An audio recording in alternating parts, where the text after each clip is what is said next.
How do you want to stand out? Let's just ask that question. What does it mean to stand out, and how do you want to stand out? Something that makes you stop and listen and get your attention. Do you want to do what you love at a higher level? We're going to find your voice, and you will see the difference.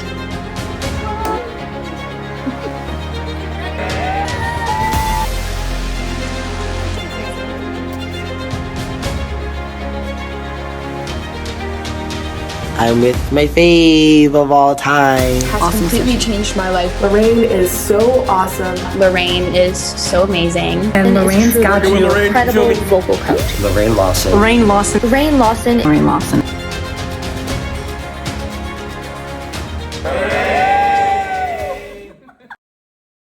Welcome everybody to our very first How to Stand Out 4-week program.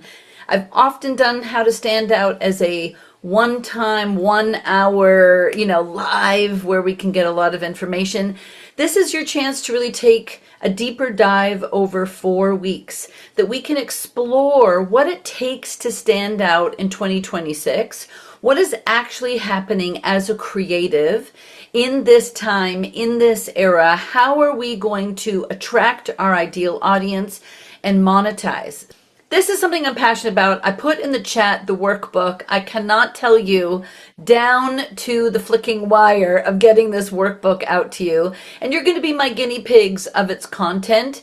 And then by the end of the month, my goal is that I will publish this particular workbook once I get your feedback on its impact on you and how you were able to use the exercises over the next week. This is an interactive program.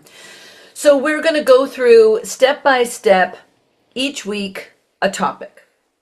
But I want it to be a heavy loaded social content, social strategy practice that you can develop some routines and some ideas around how to create content that really works for you. We're also going to have some special guests on that are going to talk to us about how to use social and how to attract your ideal audience, when to monetize or when to invest. There's two things here that I think are really important. We don't want to sell something unless there's someone to sell to. And we also need to know, when is it time to invest in marketing and promotion and really create that stream where I can navigate and reach more people. It's not easy, right? It's like navigating this uncharted territory right now. I am going to deal with something that one of you posted about AI right now, and I think it's going to shift even how the next 4 weeks go in terms of what you are showing and sharing on your social, because we're now starting to see that there are, just like there are in credit card fraud, there is an enormous amount of fraud happening to the creative. And so I'm just going to jump in right away with the kind of elephant in the room. The fear that if you post now songs you've created or any IP, I mean anything, any intellectual property that is not published in any way, you are now at risk of fraud. So that is the elephant in the room, and we got to deal with it. We got to be really careful with what we are showing and sharing now more than ever. And I just want to make sure that our artists and the people that I'm working with really know we still want to, promote. We still want to give people an opportunity to get excited about what you're doing. But you've got to be able to create whatever you have created first. It has to live somewhere, and we got to create some intellectual property. So let me start now with this program officially to say, how do you want to stand out? Let's just ask that question. What does it mean to stand out, and how do you want to stand out? Something that makes you stop and listen and get your attention. I think like right now, there's so much like saturation in the market, and especially with AI, I think just music that's really authentic and shows like who I am as an artist is what I'm really trying to put out, and especially content as well. I think something that really shows my brand and connects with people. Yeah, I think like authenticity is probably the biggest thing for me. And what does that mean? I think What does being authentic mean? I think like I really want to portray like myself and like being genuine to my audience and have them feel like they're a part of it and like invite them in and not just like I think a lot like for a lot of artists it works like being this like perfect like untouchable figure, but I think for me, for my brand, I want people to feel included um and like really bring people together and kind of make people feel heard. So you're using all sorts of great words here. And so the idea around your identity, I think, is what you're talking about, and that authentic self-expression. So if we can just peel that onion a little bit for everybody, when we think about who we are, who took ADI or has taken ADI in the past. So I want to kind of move quickly through that so we can really establish an identity that is very specific today as the artist persona, and then who do you need to be that, okay? So when I think about who I am as an authentic person, I don't know many people who truly are. I just want you to be really honest now with yourselves. Who are you authentically? And most people are not. Even you. It is a muscle you have to build. Authenticity means that what Haley just said is what I'm sharing, I'm able to connect with people. Well, first of all, we have to create something to do that. And I want you to start to think about it's not your music. It's you. You actually have to create yourself. You have to create a version of you that is going to be so authentic, so real, that nobody could ever think that it's AI. No one could ever think that you're copying someone else. That's what Haley just said, right? It's like, I'm going to be truly myself. So what does that mean? Consider that to be authentic means that the thoughts in my head, the feelings that I have in my heart, the words that I express myself with are in alignment. And most people are not authentic at all. Most people are saying things to people, but not believing it in their mind or their heart, or they believe something in their head and what's coming out of their mouth is not the same. So our ability to express ourselves is absolutely crucial here. We've got to create a persona that is going to attract people, that is going to get people's attention. And that might mean that you're going to have to look at yourself and what parts of you. You cannot fake it till you make it, okay? I do not believe in that at all. I do not believe that in 2026 we can fake it till we make it. And again, there's a lot of people who are faking that alternative persona using AI that is flicking realistic, unbelievably real looking. And that's only going to get better and better and better. So if you do not know who you are and what parts of who you are that you want to share, and be very, very specific now, like, whoo, very, very, how many varies could I put in? Very, very, very specific with what that looks like, what that brand is going to be. So let's peel this onion for all of you. Write down right now, what are the qualities of your artist persona? This is not just who you are. I mean, like, who is the artist that you want people to connect to? What are the adjectives that would describe this person? Describe it in a sentence. Put it in the chat. Describe who you are, your artist persona, so clearly that my artist persona must possess these qualities. Everything that I post, everything that I share, everything that I express, every piece of clothing that I choose, every hairstyle that I choose must reflect these adjectives.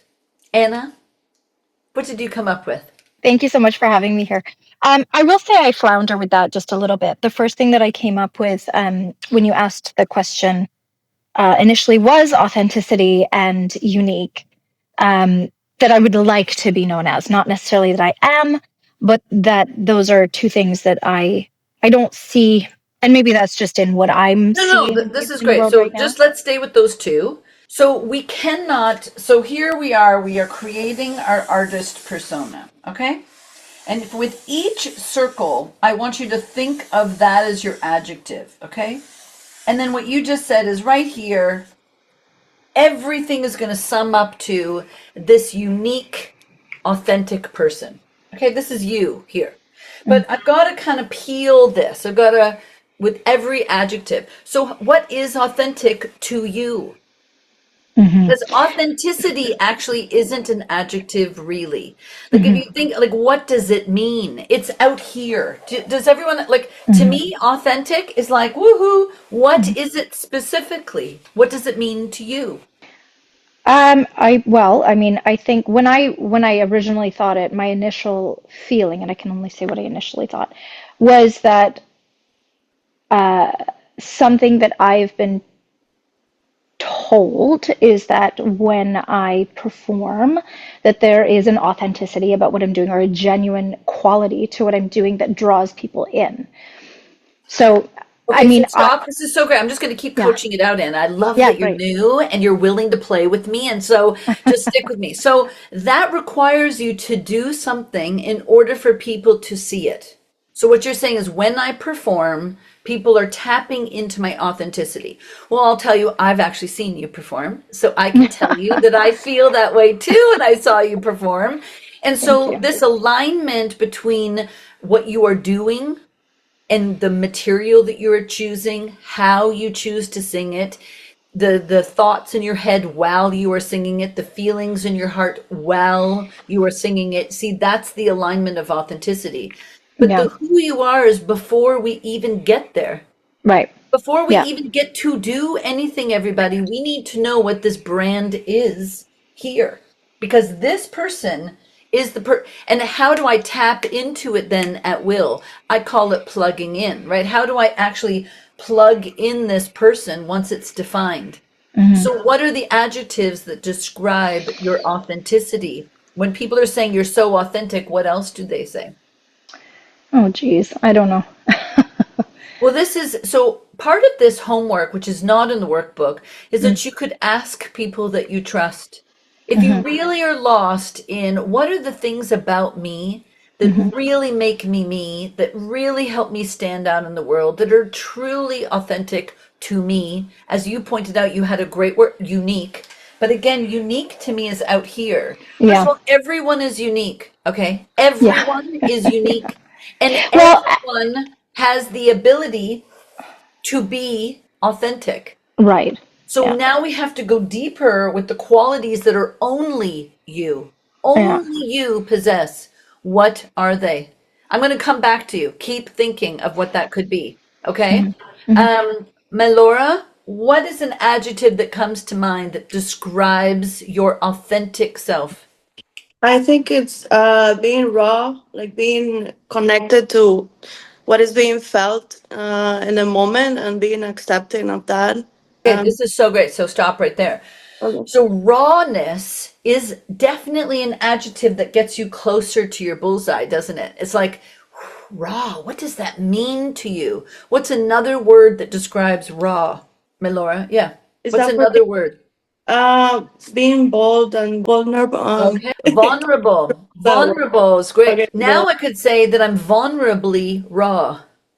Put the two words together, and now we're starting to describe this even more. I'm vulnerably raw because that's how you are raw. Do you see just the adjective alone? Well, how? Like raw is kind of cool, got my interest, perked my ears. How are you? Vulnerable, bold. So you're vulnerable, but you're also bold to show it. You are daringly raw, possibly.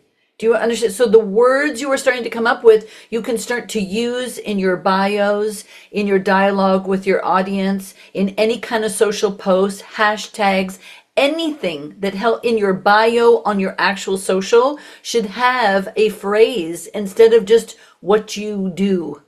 Have a phrase of who you are.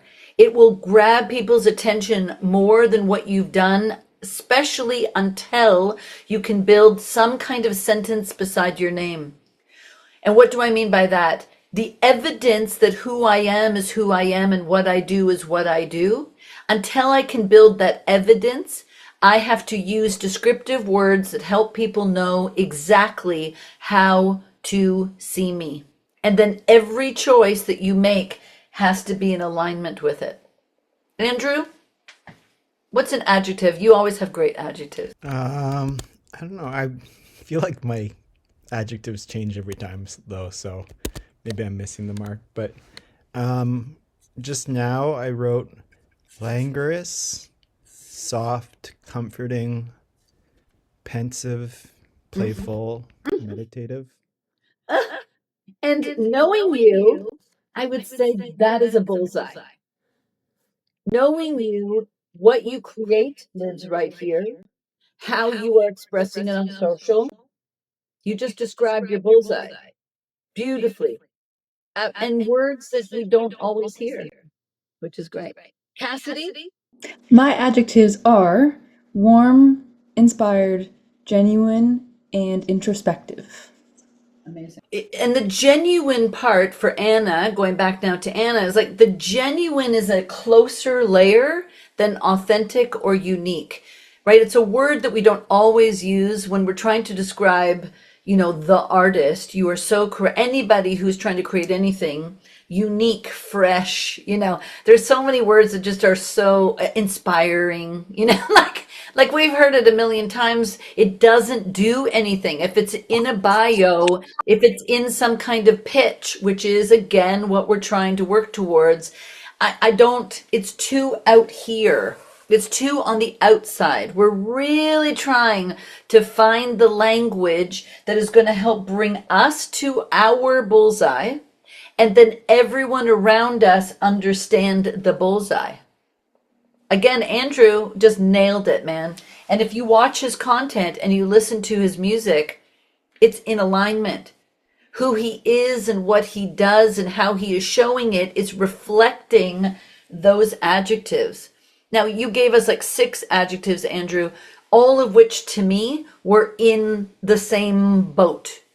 So what we don't want is like 6 adjectives that are diverse or versatile or too much expression. It's like the too much is often because the person is trying to show us too much. And in 2026, we just can't. We just don't have that luxury. We are in an interest-based, algorithmic, insanely focused place where people and the algorithm itself needs to know who you are so specifically so it can help you actually find and attract your ideal audience. Does that make sense? Like if we don't help it and we think that what we do is enough and it's going to figure it out for us, it won't. So the words here are really important, and I need you to pull it back, find them, start putting things together, start to think about this word. Okay, that was terrible but unapologetic. Are you unapologetic about it, or are you looking for approval? Are you saying it to us like, am I getting it right? Is this right? Or can you really say it enough on repeat that it becomes completely unapologetic? I am not looking for your approval. This is who I am. This takes practice. So if it's not practiced, if you are hoping that the audience is going to tell you every single time you post, or every single time you perform, or every single time, you show and share something that you created, whatever it is, if we're always waiting for the approval to come outside of us, then it's truly not something that is ours. We don't own it, right? It's just something we're kind of playing with. And that's totally great. If you're in a place, if you're in a playful place and you want to just try on these adjectives and just explore how it makes me feel, what are the thoughts in my head and the feelings in my heart, how would I express now these adjectives? Ooh, I'm going to try different hair color. I'm going to try different outfits. Ooh, I'm going to try different production styles. Like, this is totally cool. We have to allow ourselves to play, right, and explore. But eventually we have to choose the bullseye. And only you can choose it. The next part of this is how. Once I know who I am as the artist, as the creative, as the brand, that I am now using myself as the person that is showing and sharing, I am the business, I am the, in a way, like the actor that I hired for the commercial. Okay, that's you, right? You happen to be the actor that we're trying to create. How do you want to express that in the world? What are the choices you are going to make to show and share your artist persona? What are the choices in your clothing? What are the choices in your, like for me, I can tell you, I obviously have 4 adjectives. I share them in every program. I share them all the time. I am interesting and interested, inspiring and inspired. But obviously I have other things that represent my bullseye. One of them is fairly low maintenance. Okay. I just know that about me. It's an always quality that is just Lorraine. I am very rarely fully made up. I will never actually be. It doesn't feel authentic to me to be made up. For other people, they love to be made up. They love to dress in extraordinary clothes and makeup and have their hair done and did and their nails done and did. And I can just tell you, I don't feel authentic when I put on an outfit. Okay, it's just not me, but maybe it's you. You have to know how you feel when you try these things on. Do you love, like for me, it's just, I'm pretty natural. I would say that would be one of my adjectives, I like being natural. Just hi, I rolled out of bed and here I am. A story about that would be if you go back into your past, there's probably something there as a kid. Like, did you like to dress up? Did you like to put on makeup, right? Did you love to role play? Like, what are the things? If you go back into your childhood, there's probably a really good indication of who you are in the spectrum of putting on the outfit or the attitude that is the outfit that's going to give you the attitude, really help you reflect how you want to share and show your adjectives. So my adjectives and then the how fit me. See, my adjectives are about you just as much as they're about me. I cannot be inspiring if I'm not inspired by you. I cannot be interesting if I'm not interested in you. And so for me, being really approachable might be an adjective for me, right? Being approachable, being consistent, being natural helps. There's a great exercise if you've ever done it in any of your college programs or maybe corporate strategy programs. This is how it goes. We're not going to do it today, but it's an interesting exercise, and just play along with me. Imagine that you don't know each other at all. We're on Zoom, and you're going to go on Zoom with each other, or you're going to meet each other in person and say nothing. It's a real actor exercise as well. So you just look at each other, staring in each other's eyes. If that makes you feel uncomfortable, or if it makes you comfortable, you are not allowed to say anything. Just imagine it. Just picture yourself staring at someone face to face, about a foot away from, each other, and you are not allowed to speak. You are not allowed to move. You are just going to stand there and look at each other for a while. And as the coach or the facilitator is saying, okay, after a month, I want you to say one of 2 things. I trust you, or I do not trust you. Just at staring at someone. You have not said anything. You have not, made any kind of gesture towards each other. You are just looking at each other. And so the feedback from this exercise, when I did it with this training, was that most people did not trust the other person. Has anyone done this exercise? Do you know what I'm talking about? It's a really great actor technique too. And I was one of the few people who trusted everyone, and everyone trusted me. Now that's not a fluke. That's not by chance. That's because I am trustworthy. I went into the exercise knowing that I'm trustworthy. There was not even a hesitation or a doubt that I would not be trusted.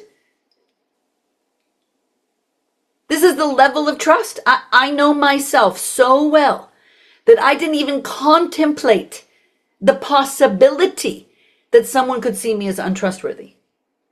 This is the level and depth in which you must know yourself. I cannot make a post or a performance or write a song without it today. There is no crafting or making a persona out of nothing. It must come from something. And that is called you. This is not for a stylist to choose, or a publicist, or an A&R, or a manager, or anyone can do this for you, only you. If you are sitting in the chair of a hairstylist, you have to trust that hairstylist is going to have your vision, have the idea of what you want, especially if you're going to make any kind of change. Has anyone done that where you've cut your hair off, or, you dyed your hair, but, you wanted to try? You have to trust each other. I was at a rehearsal with Chris Gray yesterday for his show. Those of you in Toronto, you are welcome to attend. You just have to give me your name and who you want to come with you. But we were at Danforth Music Hall. So yesterday we were at the run-through, and I realized every single person in that room has to trust each other, has to trust the lighting person is going to do what the lighting person promised to do. And there are levels of that. First, right? They're going to map out what that lighting design might look like first using AI. It actually was spectacular because I got to work with Chris on the weekend and I saw the rendering of what the lighting was going to do, and then seeing it in person, and it was even better. Like, this is the level of trust. I have to trust the band are going to play the right parts at the right time. I have to trust that.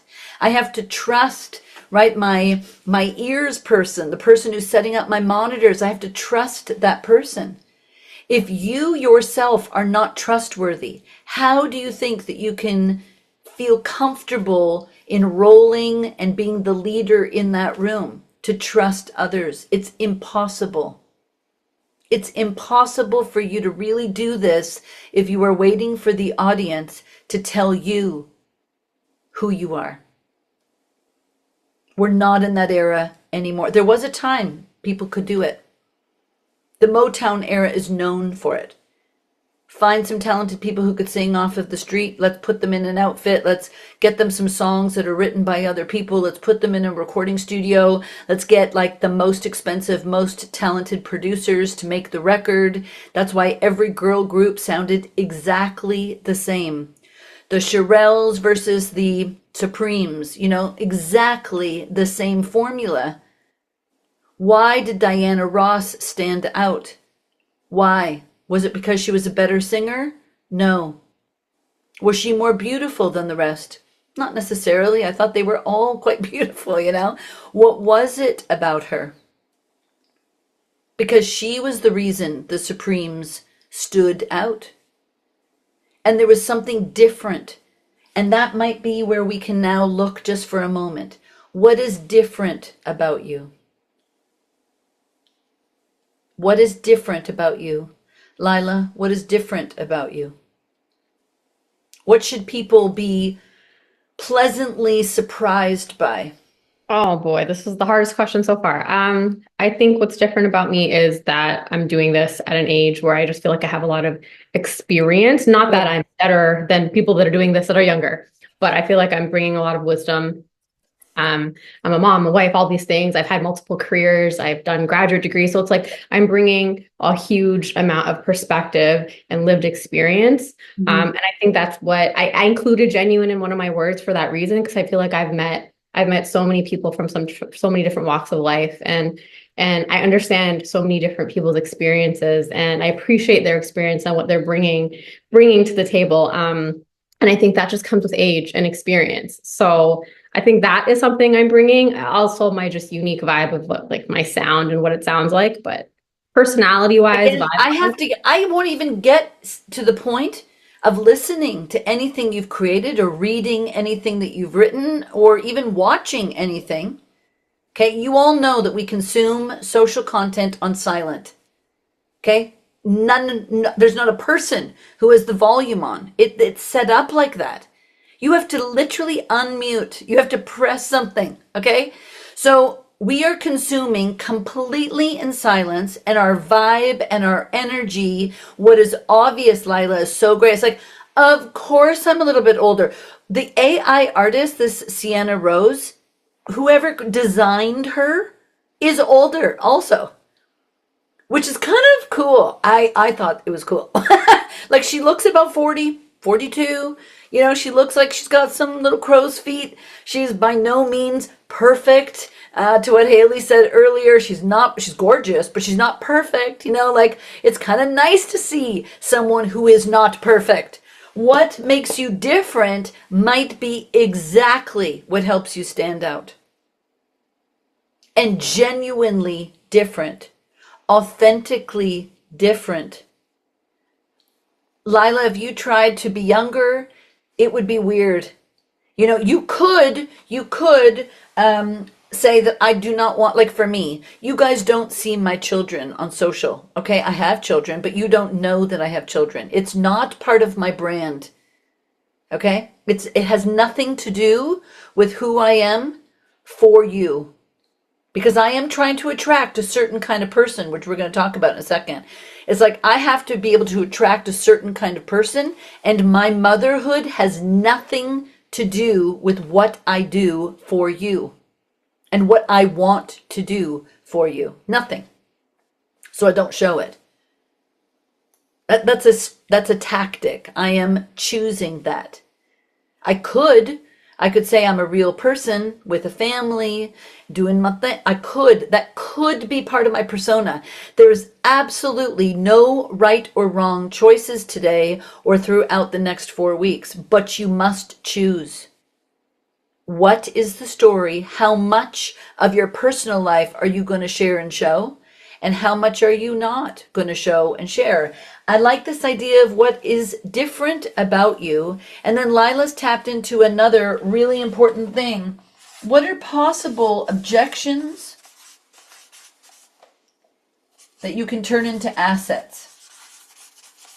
This is a brilliant thing that I came up with. I volunteered at a mentor cafe where we were helping new Canadians find jobs and, you know, go into job interviews more prepared. And so it was like a dating situation where they had about 10 or 15 minutes with each mentor, and then they went on to the next mentor. And I've never had a job, and I've only interviewed for maybe 1 or 2 things in my entire life. So I really don't know about interviewing so much, but I do know how to coach the person. I do know how to help you stand out.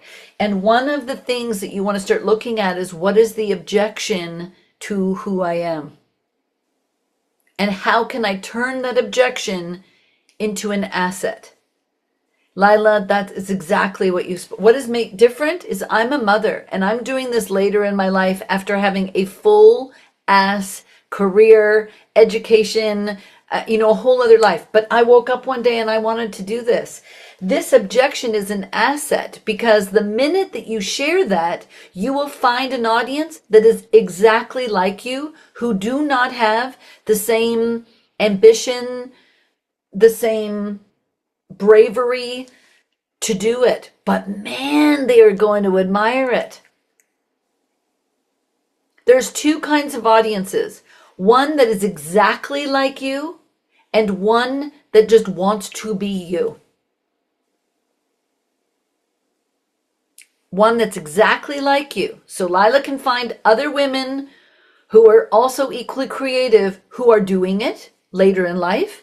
But there's going to be a heck of amount of people, possibly way more people, who are just admiring that you are doing it, that you are so your adjectives really should have something about being brave, something about being courageous, right? Something about, and that turns your objection into an asset.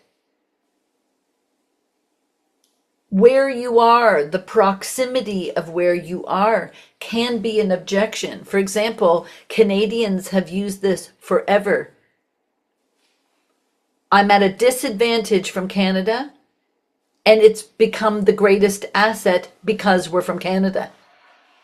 Do you understand? Like, they turned it around. Instead of like, oh, it's an excuse. Oh, that's why, it's too hard from here. There are so many people stuck in the objection or the excuse who haven't been able to flip it. Your job is to flip it. And the people who do, they get to win. They win fast because they find people in the same crack who understand the objection, who understand what makes you different, and they want to see it. They admire it. They're inspired by it. They want to watch you rise. That is why people who, gain a lot of weight and lose a lot of weight, people are obsessed by this, right? Has anyone watched the 1,000-pound person and then the weight loss programs that were on TV for years? And people love to see people overcome shit. People love to know, this is kind of sad, but like Tiger Woods, just rolled his car and had a DEI and, but then he's going to show up and make $1 million for showing up at the next event because he has overcome the obstacle. And if you're still stuck in showing perfection, that was like 1980. Okay, it was literally 1980 where people only wanted to show perfect, perfect, and more perfect. The Celine Dion was completely created. There is a far better singer, because I have two extraordinary singers here. All of you are extraordinary singers, but I've got two opera singers here. So I just want to bring up, this example. I grew up, obviously, from an era of being the best, and that was super important, and you could be creative. Lara Fabian is a far better singer than Celine Dion will ever be. And she was shelved by Sony Music. I find her so much more of an authentic performer as well. Like everything about her. Galore. Everything about her, Tanya, is just better. Superior technique, superior language. When Celine sings in French, it's actually quite extraordinary. And I'm sure you guys, I don't speak French, but when she sings in French, it feels more authentic. And when she sings in English, it's over the top, it's overdone. It's not authentic. And I actually don't believe she's creative in any way, shape, or form. She's just not a creative. She's something else. She is a perfectionist. Like, there's other adjectives there that are extremely admirable. She's hardworking. She's dedicated, almost to a T, right? She's obsessed, actually. I would say she's like obsessive even.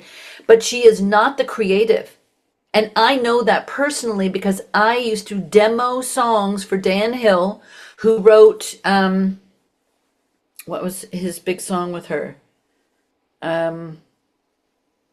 It will come to me. But he was one of the people who were developing me at the time to be the next Celine Dion. I've shared with you guys that this was my MO. People thought, Lorraine, your voice, we're going to make you amazing. We're going to make you a star. Dan Hill was one of them, and he had access to Celine. So I would demo a lot of songs for him. I demoed a lot of songs for Mark Jordan. If you look up him as a songwriter, he was pitching to Celine all the time. I demoed his songs as well for Celine. Celine takes the demo singer once the song is chosen and literally copies the demo singer. This is no different than what is happening with AI right now. That's why I'm not so anti-AI, like the same way that some of you are. Like, some of you are like, oh my God, that is my creation. How could anyone steal it? Like, it is so authentically me. Because I grew up in an era of ghost singing. I know that existed way before, right? I ghost sang, and I am on, I can tell you, like 100 people's records. Very, very underneath. Okay, I am singing, and today I was already in the studio this morning singing with somebody, and this is what I do. Hello, this is Lorraine. I am the ghost singer. Then someone copies me. Happens all the time in music.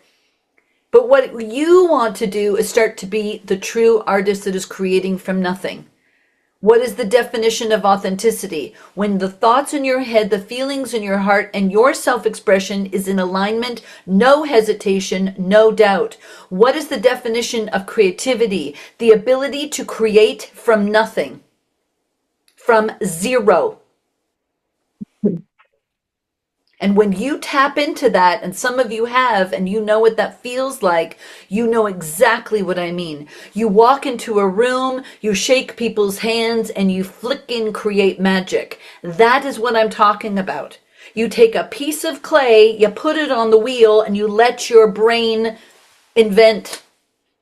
Pen to paper, write something. Open canvas, paint the painting. What colors are you choosing today can really influence what you are going to do tomorrow. Why? Because what I do today, if there is evidence that someone cares about it, it is going to influence what I do tomorrow. If I am chasing the tomorrow today, follow me here. What's happening now? Am I a creative? Am I truly an artist? Am I really standing out in the world? Or am I chasing what's working over here by somebody else? That is not what you want to be doing. You must create from nothing. If that means you pull the right people together who trust each other, getting back to that exercise of I trust you, not because of what you have done in the past, but just by being in the room. I trust that person. I know that today we can create magic. I know my piano player is going to play the exact right accompaniment because I trust myself. And the minute you do not, it's over. Now you're chasing again. Who had a question? Yes. I'm just thinking thinking of myself as a writer. A lot of the time, like one day I'll write like a vulnerable heartbreak song, and then the next day I'm feeling like a confident, like screw you song. How can those two different like parts of my identity live in like the same brand? Like, is that possible, or do you have to pick one? No, Like, it's 100% possible. And I'll give you an example of this. I had a coaching session last fall, like a year ago fall, with 𝐿𝐁𝐨𝐫𝐫𝐚𝐢𝐬, who has written for Nicki Minaj, Nelly Furtado, unbelievable. And I sang on her records when she was signed to Sony Music 20 years ago. So I was a major session singer. People would hire me, again, to ghost sing, do harmonies, whatever. So she followed me on social media. She was like, could we get a session? And she had the exact same question that you just presented. She said, I like to write all kinds of songs. And that's why when I write for other artists, it's easier. I get to be self-expressed as the songwriter. But now, Lorraine, I want to go back to being the artist. I took a break. You know, the artist thing didn't work. I reminded her that I sang on her shit, and she was like, what? That's so fucking cool, you know? So that was kind of a nice connector for the two of us.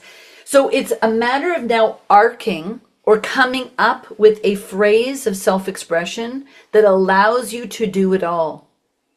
So if it's heartbreak songs and love songs, and then we have to craft the words that allow you to do it all without it sounding like you're schizophrenic. You know, like it has to live within a place of this is who I am. So for example, I might help you write a sentence of what do you do? I write songs about the complexity of love, from the greatest and depth of heartache to the absolute heights of the greatest love and everything in between. Boom. Now I've just allowed myself the freedom to not bullseye the what. Okay, we are not bullseying the what. We are bullseying. Is that a word? Is that a word, anyone who's grammatically correct? We are not creating a bullseye on what you do. Okay, what you do actually should be fairly unlimited. As a creative person, if you are truly relating to yourself as a creative, then what I do should be abundant. I really need another word here. We said unapologetic. We want to develop ourselves to become prolific. I cannot be prolific if I do not trust myself. Cannot, because now I'm waiting on others to be the spark. I am the spark. If I'm in the room, I am the spark. Every single time. That's how I know that, like, I'm an alpha, for example. I know that about me. I'm not a AAA personality. I do not need to be in control, but I will be the alpha in every room. That's just who, again, I am. It's an always. I am a leader. I am not a AAA personality, though. Okay? So I do not need to be in control, but I will be the dominant person in the room always, because I am the artist. Do you understand? And by the way, anyone who's experienced me in the room, you will know that I will elevate you first because I am the coach. Right, Lila? Tanya? Like, I know my role. So now that's what I do. Absolutely. I was just going to say, like, you're one of the few coaches / mentors that I've worked with that, like, you stand out on your own and people are drawn to you, and yet you're all about highlighting your artists and supporting them 100% with, like, zero ego. Because the role is defined, and in my role, I will be the alpha. Okay? Like, I'm going to be the alpha. As the coach, as the vocal producer, I will be the alpha. But my job in that role is to elevate the artist that I'm working with. So I know that, see, that's why trust for me is so easy. I know what is the goal. The goal is to fucking have people trust me, man. If I'm in the room, you got to trust me. If you're here today, you have to trust me. Do you see it? Like, what is the ultimate this? See, now I could go even further with Haley and say, okay, I write songs about this, this, and this, but what is even above that, man? What is writing above that? Is I am a songwriter, and I am a creative, and I will create whatever I am feeling. I am fully fucking self-expressed. I will write what is in the depth of my heart in this moment. Nothing is going to stop me. That is the level of artist I want you to become. Does that make sense, Haley? So now it's like, it's the words that I say. And if you believe in the words that I say, I can write about anything.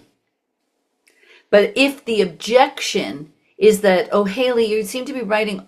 But one of the things that's super important for everyone to really get here is that the objection that comes to me is out of confusion. It's because I wasn't clear. It's not because they are confused. It's because I wasn't clear. If someone says, listen, your last song was really like, especially with A&R, this is why I'm so happy where we are in the music industry and that we do not have to go through a record label, because when we did, the filter was by someone else saying, I don't know, your last song was about heartache. I think now we better keep writing about heartache. Let's say the Adele saga. We're not going to see that to the same level. Like, Adele only could write about one thing, right? Like, or Olivia Rodrigo could only write, and that's why that record was so powerful, because it definitely lived within a bullseye and it worked. But I have also worked with people who write about everything, and it can work. And the reason is because they are clear that I am a songwriter first.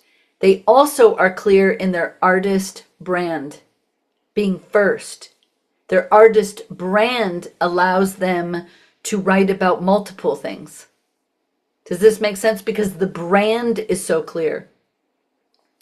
Chris Gray is someone that obviously, I'm going to keep bringing up, because he right now is the most successful artist that I've ever worked with.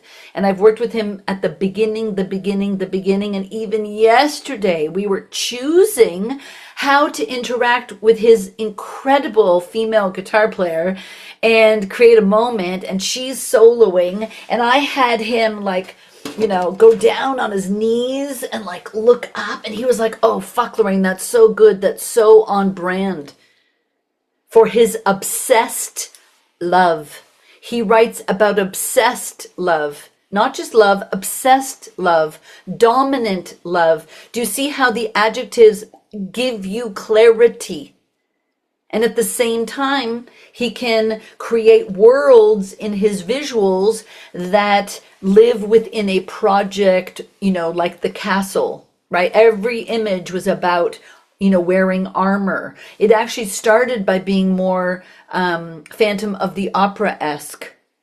Okay, so his visuals created a world that used his adjectives of obsessed, dominance, passionate, cinematic, right? His adjectives are very clear. He just shifted that for the new project to call it Paradise Lost. It's not just paradise, is that it's lost. This is also obsessed, dominant, passionate, cinematic. Nothing's really changed, okay? It's just the world around the project. So for those of you who are performing live, the world live, the theme that you choose. So let's call this like a theme, or, if you could write some kind of sentence here,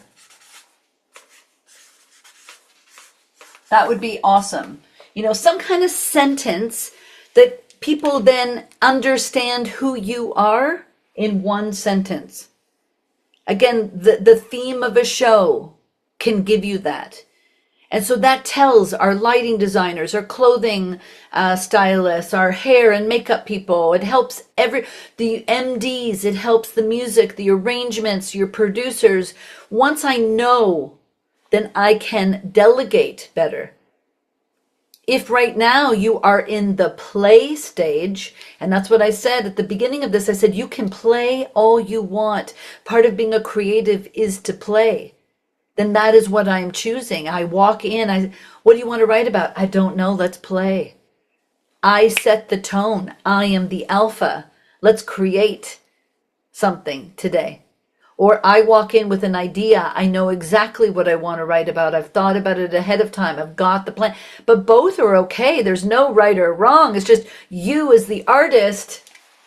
And I love, sometimes to just set it up like a little triangle. You are at the top. These are your collaborators. And that's what I was saying, what Tanya was talking about. As your collaborator, I am the top of my own triangle. Okay? I know that as the coach, I'm at the top. But when I walk into a room, the artist is always at the top. You must be the deciding factor. You and only you can say yes and no. I like it. I don't like it. More salt, more pepper, less salt, less pepper. You get to choose. My role is to empower that. And anyone who works with you who doesn't see that, I wouldn't work with them. Like if the stylist sees themselves as here and you're down here, in the world of being a stylist, they should be at the top, right? We want to work with the best. We want to work with people who trust themselves and love themselves and have that same self-empowerment and unapologetic nature of what they do, okay? I want to work with everyone like that.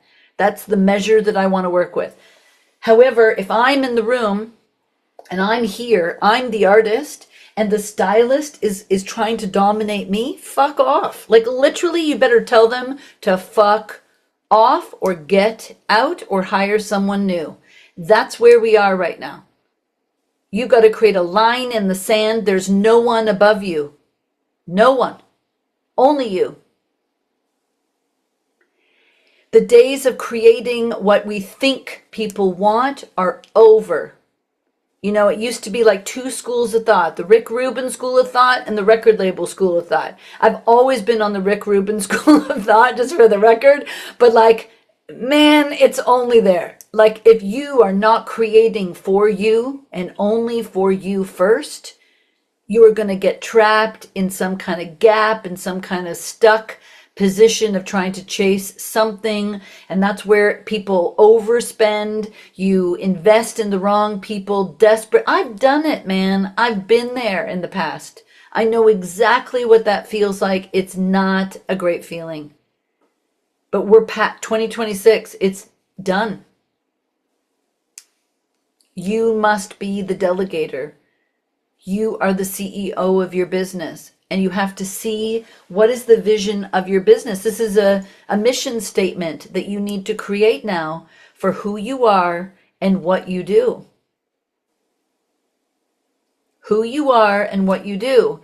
You could include why you do it, and you'll see in the workbook, the why you do it could be a connector to your ideal audience. And that gets back to Lila's point, because that's like what makes me different. What is a potential objection? Why am I doing this? That could connect you to people. If you want it to be part of your brand, it doesn't have to be part of your brand. But the why you do it could be, again, that, that's my why. That's why I love to create also. But it also could be, oh my God, just someone who admires you, who just puts you on a pedestal, who is a voyeur in your world. Does that make sense? Who's just admiring why? What is the motivator? So we are very much in a time where you get to choose every single layer of your game. And the more you can give yourself permission to do that, be unapologetic in your ability to do that, you will rise. You will rise higher than other people, and you can start to monetize. Onyx, you had a question? I just wanted to share something, and it's short, which is I went to an open mic the other night, and I just sang what I wanted to sing, which was a couple songs that are finished, and then I was like, oh, I feel like I need a third one, so I pulled up a song that's like not finished at all, like it's just and so I told them, I'm going to share a song with you that isn't finished, that I'm working on. I'm just going to freestyle. Like, I'm just going to, I don't remember what word I used, but I was like, I'm just going to just do it. And it's really fun because, and I kind of like lost my words, like partway through. I was like, what the fuck was I trying to say? And I just like stood there and I just like hung out in music, and then I was like, oh yeah, right. And then I said a bunch of things that hadn't even come through yet, and it was really a beautiful moment for me where I felt like I was really doing it for me, like in the context of where I was, and like trusting myself. And then my friend, a new friend of mine, she was sitting with me, she's like, how long have you been doing this? She's like, you sound so professional. And I was just so grateful for like all the coaching and stuff that I've done with you. And so happy. That's amazing. That is so amazing. I'm just writing some things while you were talking, because, you know, it takes time to get to that level of confidence, doesn't it? To not only, you know, feel like I'm just going to share whatever I want to share, but then to actually explain what you're going to do, you know, and no apologies, no, you know, it's like you just did it. So proud of you. So can we all just kind of look at this for a moment in how to fill this gap from where you are to where you want to be? We need some descriptive words to really define who we are. That is your homework, your artist persona. I always say that the who you are should be close to it, meaning it's in you. You just need permission to be it. And then you need to practice it, okay? This doesn't just start with choosing. Once I've chosen, I must practice being, behaving, choosing people around me, choosing, again, how am I expressing it? So, okay, so let's just say, what did we say? We see choosing how. So I choose it, I create some adjectives, and then I practice. That's what I wanted to say, practice. Okay, and then I'm going to really start to put that practice in how I want to show up. In, again, my hair, my look, my energy, my vibe, How do you want to reflect your adjectives? You are choosing them.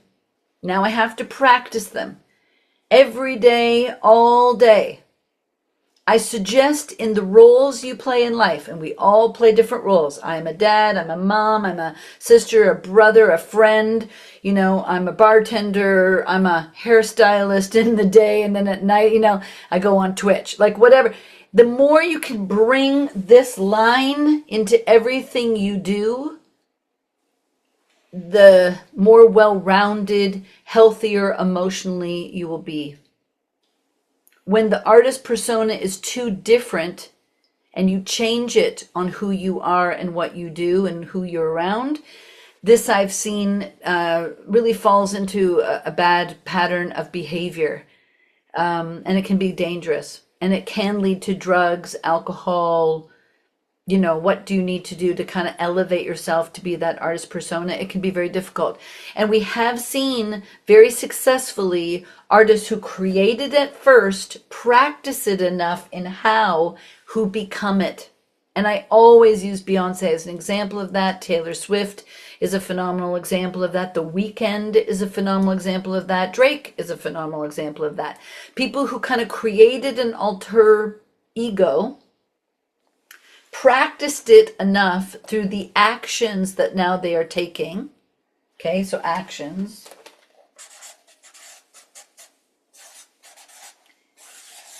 You know, and then who, you know, they're hiring, delegating, collaborating. Okay, so you can start to see like there's a real noticeable chain of actions that happen once I declare who I am. I can start to really make a how. How do you want to show up in the world? Who do you want to start to do this with? You hire better. You just do. You will hire better. You will delegate better. You will become the CEO. Take responsibility for those choices. It all starts with who you are. What do you want to do? We already said it's sort of a theme. It's a sentence that you want to start to create and craft and mold. You are also going to practice it. You're going to practice saying it. You're going to practice writing from it. Not limiting yourself. Okay, it's not a limitation, but it is a more focused approach. It's like, I do this, therefore that's what you should be doing. Like, again, I could be creative in lots of ways, but I have to choose how. This is so good. I have to choose how I want to start. Right? An example of that would be that athlete that starts out in basketball and realizes they're way better at hockey, you know, or maybe when you were a kid, you were a ballet dancer, but then you tried hip hop and it was like, oh my God, I am so good at hip hop. And then, you know, as the years go by, you start to define your teachers around you, your mentors will help you choose, you know what, this is where you stand out. In ADI, I call that being undeniable. There's something in your skill set, but there's something just in your natural ability that you want to start to focus on, choose for a while. It's like a choose a lane. And I have to choose that lane for a period of time until I kind of rise, you know, the cream to the top. Once I'm that professional athlete who's won, or I have that Juno nomination, that sentence beside your name, I'm already a top New York Times bestseller. I am a TED Talk. I've got a sentence beside my name, right? I've sold out shows, like whatever it is. It could be any number of things. Once I have that evidence, the audience allows you to change how you want to show up in the world. It's very difficult in 2026 to show up as everything everywhere. It just is. It's almost impossible that you can be the same person showing up everywhere. Does this make sense? So I write songs. I'm a recording artist. And I'm going to be on all social platforms. I'm going to be on YouTube. I'm going to be on Truth Social and X. And I'm going to, go onto podcasts talking about who I am and what I do. That's everywhere. But I don't want to, I'm a visual artist. I'm a dancer. I'm a cook. I'm a tennis player. It's very difficult for the algorithm to understand all of that. And to give your content, if you're showing all of that, to the right people. It's very difficult. And I will go through, when you want to be an influencer, week 3 is about, having a massive impact. And there are tactics that I'll plant the seed here that you all follow. Okay, I'm sure you've seen it on your For You page a million times. Artists and influencers and people who want to be a public persona of some kind will have many accounts talking about them, and the many accounts allow you to show different aspects of yourself. So like Taylor Swift fan accounts are going to show her working out. On her actual TikTok and actual Instagram, she's not doing that. She's not showing her working out. But her fan accounts will, or maybe it's like, showing up at a nightclub, that maybe I want to put that on my Instagram, but ideally I'm going to let my fans talk about that I'm showing up at this really cool nightclub. So it's sort of a tactic to become a bigger influencer. I don't think any of you are there yet. So don't get confused by what I just said, but I want you to pay attention to it because it is a very viable tactic. You can hire people to create accounts for you, multiple accounts, more people talking about you, the better. More people who are posting about you, hashtagging you, mentioning you, the better. The more times you can comment on other people's posts, the better. This is because you're trying to train this flicking social media thing, which, trust me, I don't do well. I don't do it well. I don't. I do what I do really well and people like what I post, but I don't like the whole marketing part. I'm hopeless at, okay? I just want you to know the marketing part is really, really difficult. And there are people like even Andrew, there are people who are really good at this shit, who understand the technical side of it. And we're going to bring some guests on to talk about it. On April 13th, write it down now.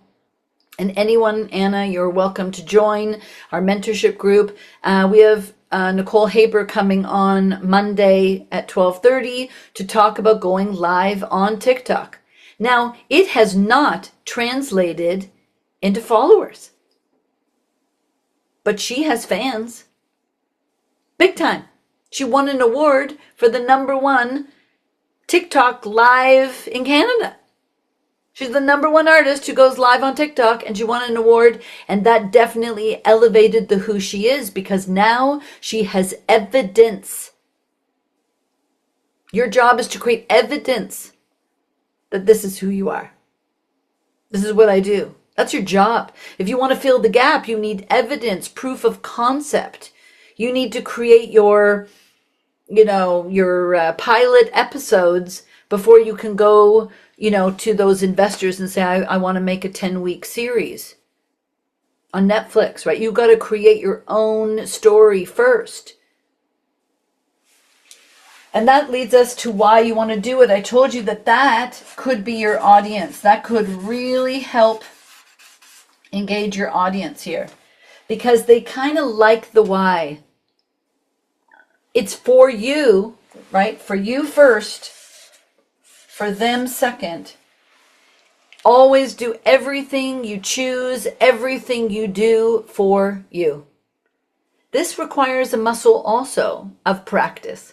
You have to practice why am I doing this? Practice. I'm doing it for me. Put your hand on your heart. I'm doing it for me.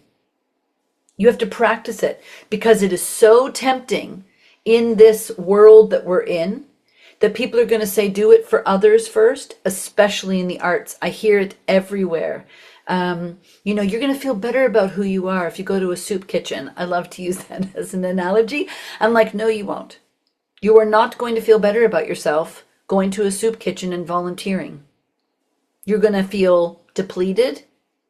You are going to feel sad about those people and now sad for yourself. And the whole thing, I want you to go to the soup kitchen because you want to. Because when you do, it elevates you. But if you think going to the soup kitchen is going to elevate you, it won't. Does this make sense? It's like you've got to go.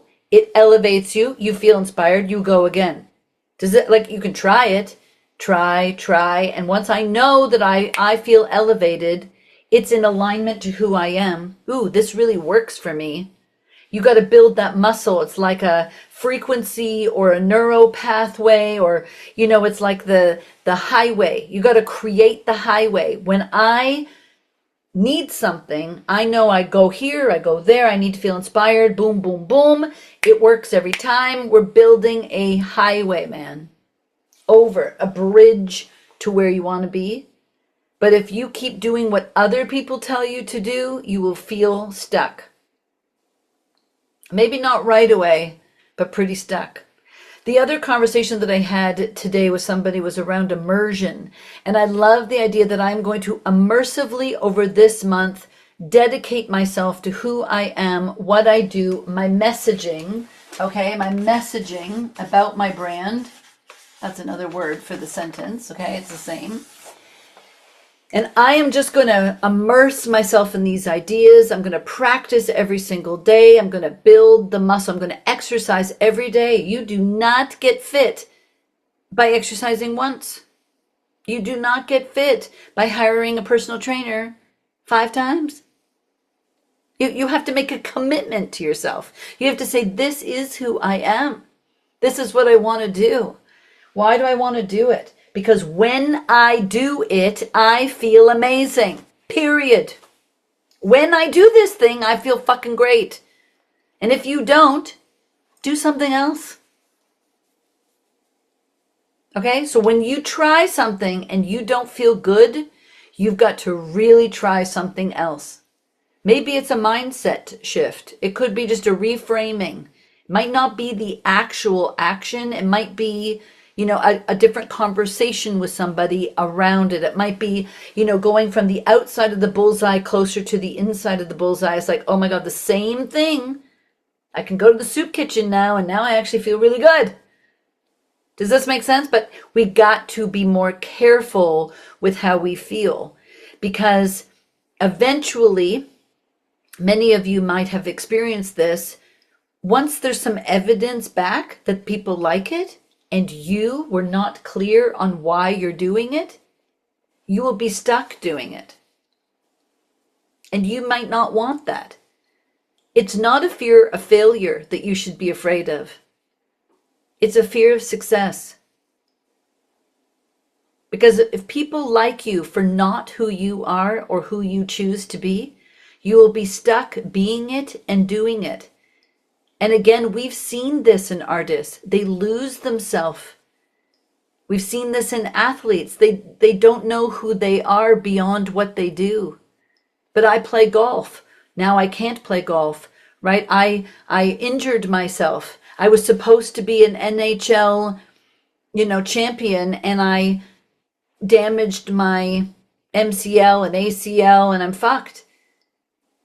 And I'm sure you all know people like this, where the trajectory of someone's life based on what they do is taken from them by circumstances and situations. Now what?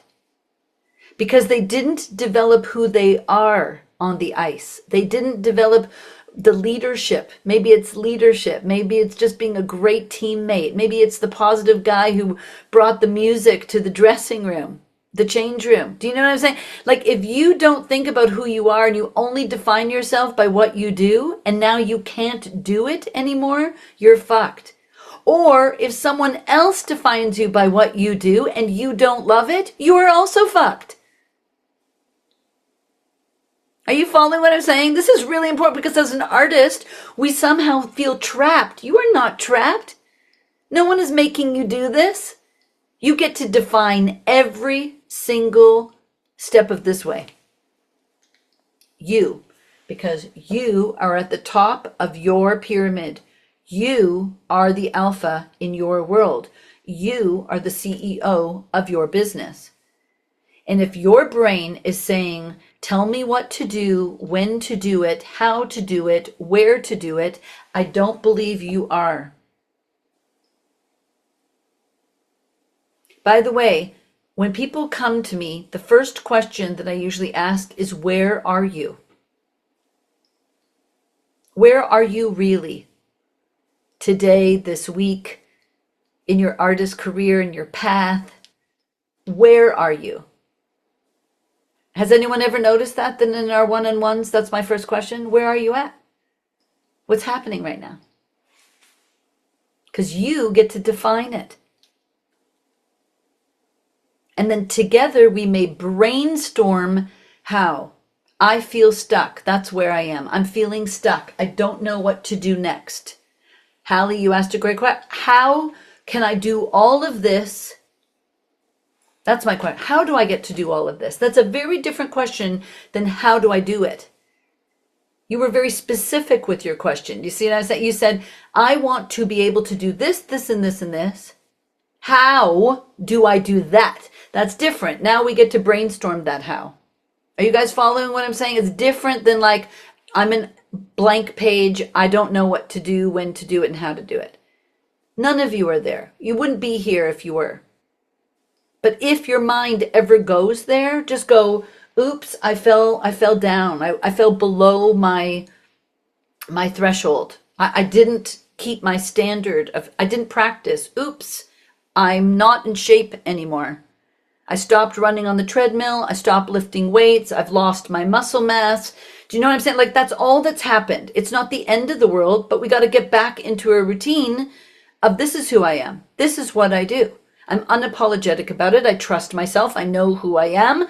Let's go. Let's keep finding people that are going to help me do it, because ultimately that's your last who. Your last who in this formula is really important now, because I'm going to suggest that it starts with your team of collaborators and then eventually the audience. If you don't find the right people who keep you on track, who hold you accountable to who you are and your vision for yourself, and you're just with people who confuse you, and you're like, whoa, how come everything I say, they say it back in a question? Has that ever happened to you? Because it happened to me a couple of times in my life where I was saying what I want, but somehow more questions were coming back, and I got very confused. Has that ever happened to you? Where it's like, this is actually what I want, and I'm pretty clear. I think I'm being clear. And then someone's just asking me. And I feel like bombarded in that case. This is not making me feel good. I do not feel inspired here. So our brain has to kick into that. The thoughts in my head have to go, whoa, something about this conversation is not leading me to inspiration. This is leading me to confusion. Okay, is this right? Are you following what I'm saying? Like, let's say you're working with a producer, or you're working with a photographer, a videographer, anyone that's helping you capture or, create content to that next level. This is like, who am I collaborating with? So if I'm with people who really don't get it, pretty close to that, that trust exercise, I'm just staring at you and you are staring at me, and either we get it or we don't. That's kind of the artist world, right? The creative world is either, the bass player is playing the right bass line, the guitar player just seems to know exactly what to play there. Oh my God, the drummer's just amazing. Or it's all confusion and everyone's playing whatever the fuck they want. It's like, again, a sport team, and everyone, let's say it's hockey again, and by the way, my son just finished his hockey career in grade 12, and it was very emotional this week, just saying. Okay. So I'm using hockey as an example. But let's say, a person who's just trying to take the puck up themselves, always up they're not passing to anyone else. Are you following what I'm saying? So your job is to now create your team, the team you trust, not the team that is good at what they do. They could be, and I hope they are, excellent at what they do. But that is not the first layer of this. The first layer of this is that you trust them. And you trust yourself in their company. They help you elevate. You are now going to train for the marathon, and you want to go running with someone who's just a little bit faster than you. And guess what's going to happen? Your pace is going to increase. Because they run faster, you will run faster. It happens naturally without a lot of effort. But if you run with someone who just wants to win, they're going to run way ahead. And now training with that person is not fun. They're an amazing runner, right? But you're at the back going, fuck, I suck. Like, they're so amazing. They're way ahead. Now we're not training together. Does this make sense? So you need to be with people who want to be in the room with you, and you want to be in the room with them. And when you are, you feel better about yourself. And when you are, it is that person is holding you accountable to who you are and what you do. And the minute you want to stray or explore something else, they either are going to support it or they're going to question it. Are you sure you want to make a country song today? And you're going to be like, you know what? Yeah, I really want to explore that because I haven't done that yet. And the way you explain the difference or the objection or the question is going to determine your level of leadership as the artist. If you go like, what, I shouldn't do a country song? What do you think? I shouldn't do it? Then I want you to go back to who? Do you see what I mean? Like, if you're moving along this, and now I'm here, and I'm with people who are second guessing who I am, I better go back on my own and figure that out because something happened here that got messy. Are you following what I'm saying? And then eventually it's the audience. And I cannot tell you how many of you and how many artists, even when they've taken my programs and courses, are wanting to jump ahead from this to this too flickin' soon. You cannot go from who you are to the audience without having some steps along the way of evidence that this is true. You need proof of concept before you can ask these people to trust you. Are you following? You cannot do it. Was this good? Are you feeling like you understand? I'm doing it in a slightly different way for the people in our mentorship program because in the past I've done the inspiration wheel, but I really want you to see this linear, and it is linear, step. You may have to go backwards and then forwards again, but you got to see where you are. Everything starts with who you are.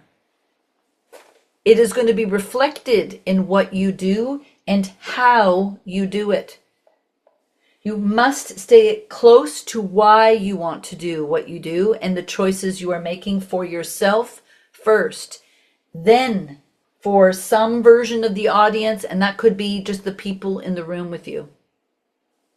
Eventually, you are going to get close to some kind of team, people that you want to hire, delegate, or collaborate with to help you execute the audience. In this, I'm going to suggest that this level of the audience maybe is your collaborators also. So we have sort of collaborators throughout. Do you see what I'm saying? And so when you start to see this, you know that the audience, the ultimate audience that's far out there, the one to many, this audience could be one to few. Let's put that for those of you who understand what I'm talking about. This could be one to one. Just to sort of see it. And then eventually one to many. But if you chase the one to many too soon, you will get lost. So I don't want to end here. I just want to finish now with a little bit of what I'm seeing and going on. And maybe you guys have some questions.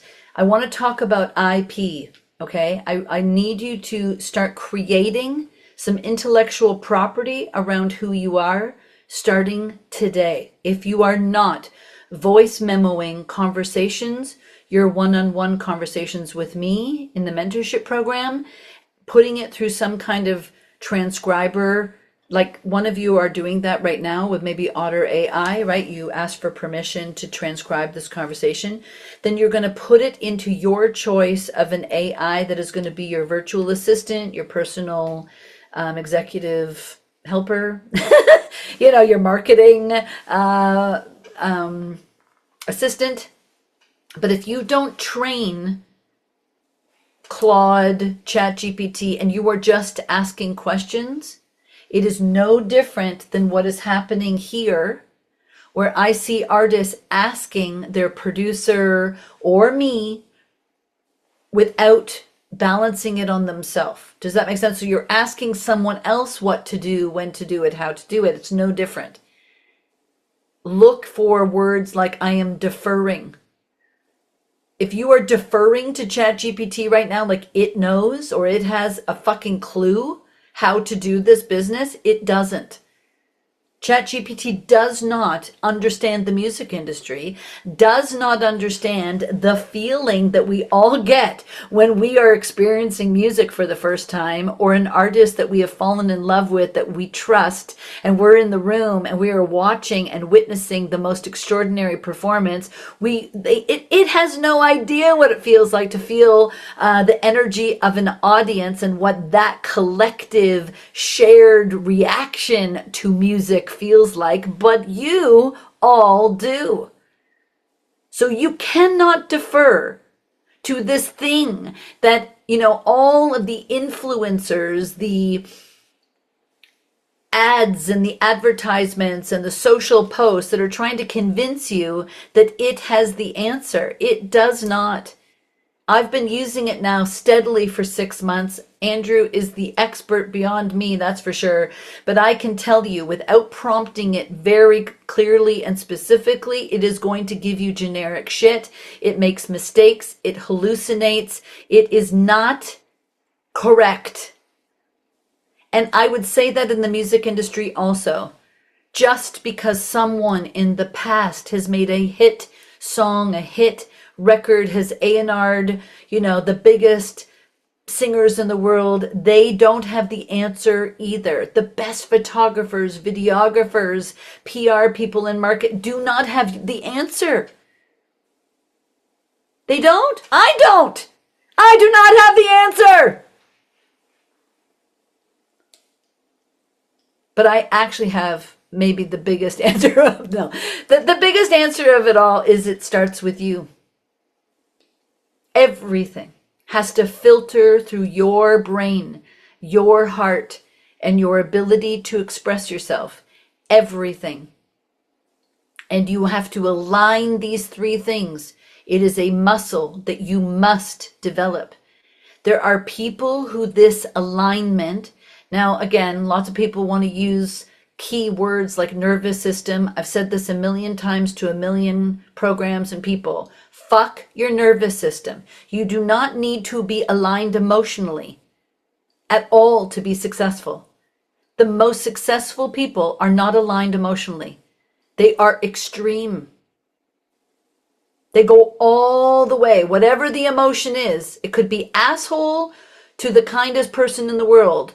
But trust me, it's something extreme. It's something that makes you different. It's not what makes you likable or likable to a lot of people. This is about finding something in yourself that you are so passionate about, that you know is special, that you know is different. And no AI can help you do that. And I truly believe there will be a backlash. There already is, but there will be some people out there who want real live experience of music. They want to hear and feel you, see you on a stage, feel the collective energy in a room, and they are already paying massive amounts of money for it. So if you can tap into that, you will make money here. Will you be the most famous? No. Is your name going to be known around the world? Not necessarily. But can you make money? Chris Gray is making, I'm going to say 50 to 60,000 US dollars a month. His songwriters are now making more money than they can make in a full-time job. His songwriters. So anyone who tells you that the songwriters are not making any money, they are. Once you hit a certain threshold, they are. He is a co-owner in his label. Ray is a phenomenal resource right now. If you are not following her, she is incredible at following her business life of leaving a label, controlling her career, being the alpha. She's the artist. Everything is filtered through her. And she's collaborating at the highest level, and we are watching her rise. Russ did this way before anyone else. The #1 selling independent artist in the world, wrote a book about it. If you don't have his book, I suggest you go get it. You can do this. You can sell merch at every show. You could include merch in your ticket sale of a show. Right? Because let's face it, a lot of what we do is banking on people's emotional response, that spontaneous emotional response. And so for them to then go to a merch table requires another step. The music is over and now they have to get into a line.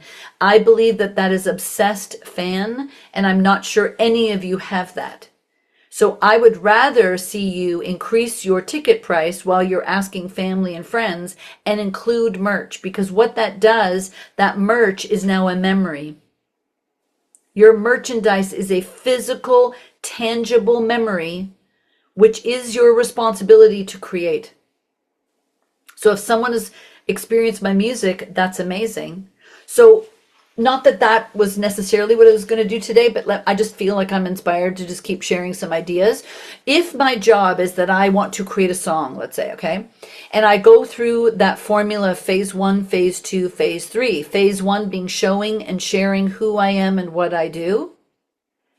I just told you that I think that tactic is going to shift dramatically to maybe not sharing a unfinished song. I want you to be a little more protective of your IP. In the past it was 20 or 30 posts about an unreleased song. And I'm going to suggest that you don't do that. That's just my suggestion. I am not a how person. I'm just suggesting it to pay attention to that there are people vultures. They are literally fraudulent people. And they are taking people's ideas, including Russ. Thanks, Victoria. You've seen it, right? What I'm talking about. And it scares me a little bit. If you haven't created the IP yet, you haven't actually recorded the song or put it somewhere.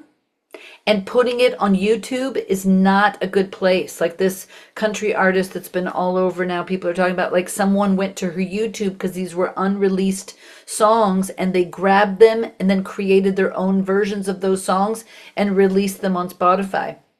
So I have been coaching, though, a tactic of that I saw with Chris again, but many other artists, where Spotify works as its own algorithm and you can rock that without really rocking social media.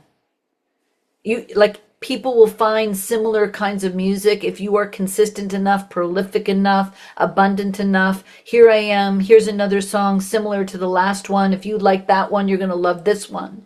And you just keep doing it, and it's going to do well on these playlists. And that DJ service is unbelievable. That algorithm DJ service is phenomenal because it will follow, let's say, classical music, and if people are already listening, it will feed Anna's song next, and it's that's amazing. And then once people become a fan, if there's something, again, identifiable, something in your vocal identity and the song itself is unique and there's something about it that stands out, again, I might go over to your social media to check you out.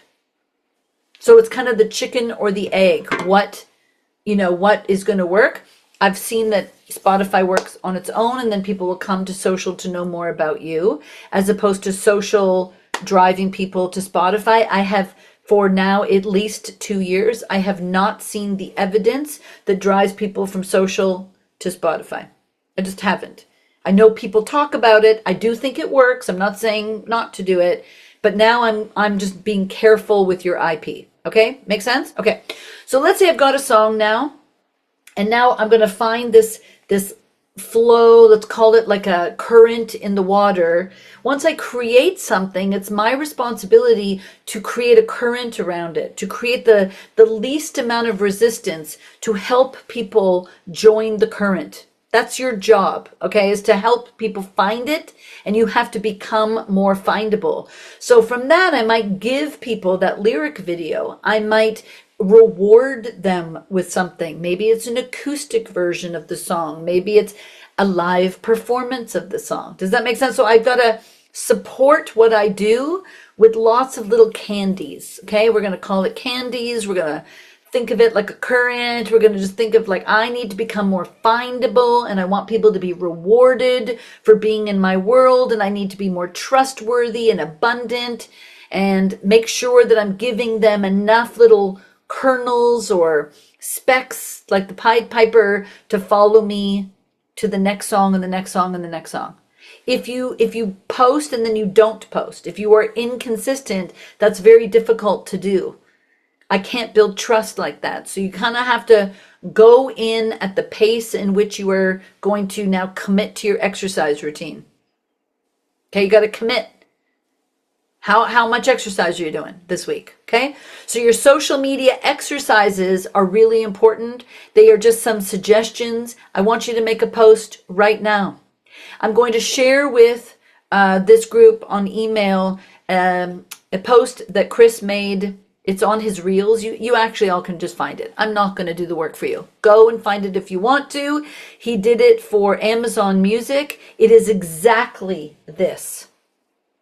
He is answering who he is, what he does, why he does it, and who he does it for. Go onto his reels, not his wall, his reels, and you will go down and you will see what he did. Chris Gray Music, and you will see what he did for Amazon Music. And he made a post as a voiceover narrative of exactly who he is. That is your assignment this week. You must create evidence that this is who you are. Create evidence this week. This is not a waiting till the end where it's all going to come together. You got to do the work now. You need evidence that who you are is who you are. We must create an IP if you are going to use any AI, including what, so I said for yourself to use it, but here is why you also have to create it for yourself. AI is like Google. And if you don't have enough IP of who you are, when people type in who you are or name another artist that's introspective like Andrew, like, oh, I really love this artist and I'm looking for another artist that's introspective and cool and meditative. If you have been training AI, it will remember you. If any of you put into ChatGPT Lorraine Lawson, it knows who I am because I've trained it in who I am. If you don't do that, then you are going to rely, like Google, on articles and other people talking about you as who you are. Do you understand? Then you are relying on outside instead of you teaching it. Does this make sense? You don't need, I mean, some of you, I think articles are great, and I think, being on podcasts are an amazing way of people to reach your audience, but let's create some fucking IP, man. Okay? This is who you are. Create it. Finish it. Complete it. You got to talk to it. You got to upload conversations. This is who I am. Ask nothing. Say, do not prompt me. Over the next few days, I'm going to educate you in who you are, who I am to you, and I'm going to tell you exactly the role that I need you to play. The role that I need you to play is my PR expert. The role that I need you to play is to help me plan my tour. In this city, and this city, I need you to help me map out what venues are about 200 person capacity because I have an audience in this data and this data. And like, if you are that clear with AI, it can help you. But if you're asking general bullshit questions, I think it sees you as general and bullshit. You guys are not general. You are not average. Okay? You would not be here if you were. How do I know that? Because I am extraordinary and I attract myself. There's no way that you guys would be here if you didn't have a voice in your head that said, I want more. I am capable of great things. I want to do this at the highest level I possibly can. You would not be here. You would not be in my world. So go do it. Share who you are today. You can share where you are going. That's the only thing that's not here. So there is, I think, on this chapter, past, present, future. And in this post, you could put where you're going. It is kind of exciting for people to know the vision that you have for yourself. Okay? Bye, everybody.